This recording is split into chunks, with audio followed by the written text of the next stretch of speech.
morning. We're on to one of the last chapters now in the book, and we're going to start with looking at average speed. Now, before we do that, let's consider what the units might be. Now, on the board there, I've listed some: mph, miles per hour. The second one would be kilometres per hour. The third one I've listed meters per second. Now, that wouldn't be miles per second, it would be meters per second, but when the M appears in mph in the first one, it's miles per hour. Kilometres per minute and centimetres per minute. These are all units that we'll be looking at for average speed. Okay, so let's look at average speed and consider how we calculate it. Again, on the board, let's read through some examples. The distance, if the distance was 40 miles and the time that you took was 1 hour, and what we mean by that is after 1 hour, whether you've travelled slow or fast, whether you've stopped or started, you end up 40 miles away at the end of 1 hour.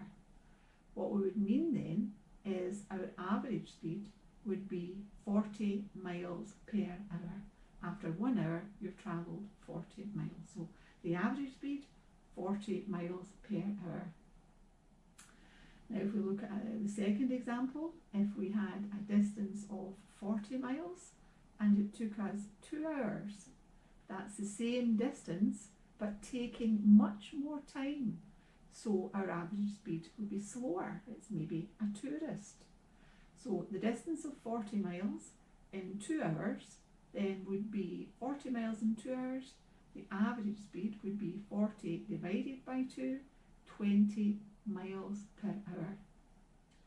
Now, the next thing we're going to look at is I regularly travel to an island near Oban, 120 miles away, and the journey time is usually 3 hours. So the average speed for my journey would be 120 miles away and it takes 3 hours. So the average speed would be 120 divided by 3, 40 miles per hour. Now, that doesn't mean to say when I leave Erskine and travel to the island outside Oban that I am constantly travelling at 40 miles per hour. Absolutely not. There are some times I'll be stopped at traffic lights. There'll be some times that I am able to travel at the maximum speed limit, and there are other small villages that I pass through before reaching Oban where the speed limit is 30 miles an hour or 40 miles per hour. So by the average speed then, it is the average speed for the whole journey.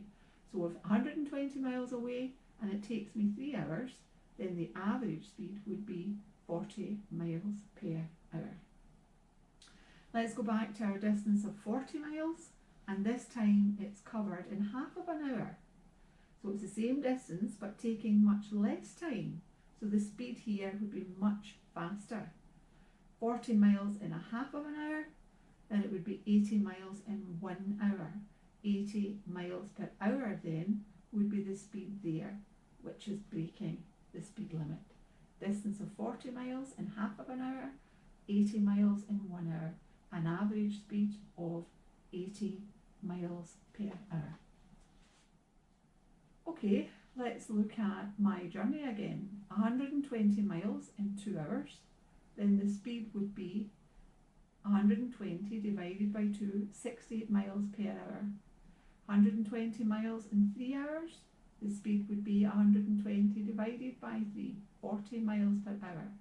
120 miles in 4 hours, the average speed would be 120 divided by 4, 30 miles per hour. Now, this is the first of our formula. The average speed then is equal to the distance gone over the time taken. We're going to write down the formula. S is equal to d over t. Speed equals distance over time. So let's look at our first example. Distance 40 miles, the time 2 hours. Then this is the way I want you to write your answers down. To consider what you have, the distance is 40 miles, the time is 2 hours. So your answer is going to be in miles per hour. We start writing our formula. Speed equals distance over time. Now, speed is equal to the distance is 40 miles, so we put 40 in, we don't put the units in.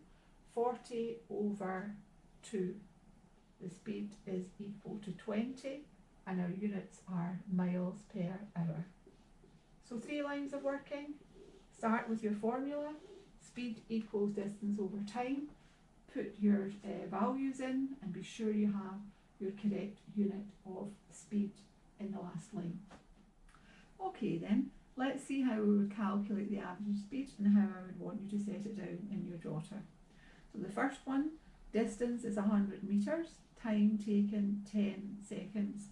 So again, let's consider what your speed would be. Your speed here, distance is metres and your time is seconds. So your speed is going to be in metres per second.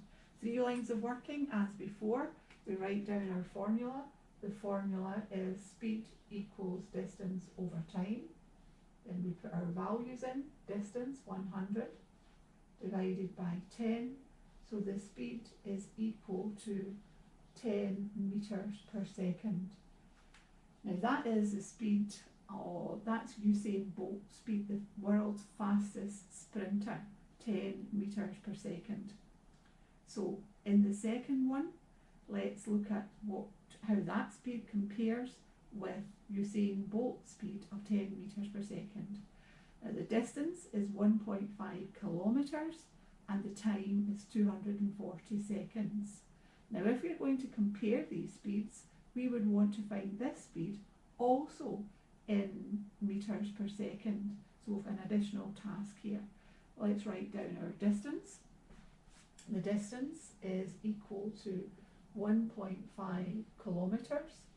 Now if we are going to change that into metres, there are 1,000 metres in a kilometre, so 1.5 times 1,000 would be 1,500 metres. So the distance we have is 1,500 metres and the time is equal to 240 seconds. So we can work out that in metres per second.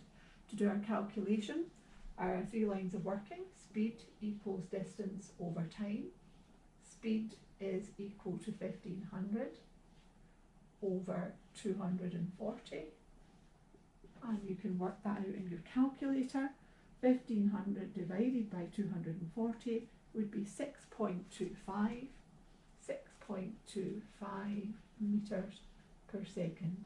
So slower than Usain Bolt's time. Let's do one other example. Let's look at a third example. A keyboard operator.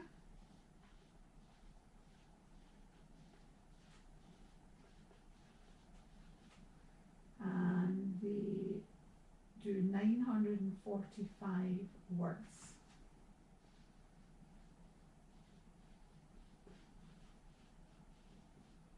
And the time it takes them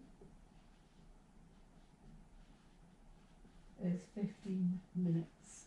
So our speed this time is going to be in words per minute. 3 lines of working. Speed equals distance over time. Speed equals, now distance this time is really 945. 945 over the time, 15. And if you put that into your calculator, you would have 63. Now, the speed here, words per minute. So the distance there really isn't a distance, but 945 words. So 63 words per minute. That's what you are going to do. Now, I have attached an exercise sheet to the assignment. Please set out your working exactly as I have shown. Write down your formula, put your values in, and your third line should have your units in. So you write down your distance, write down your time, look at the units, and be sure you're aware of the correct units in your final answer.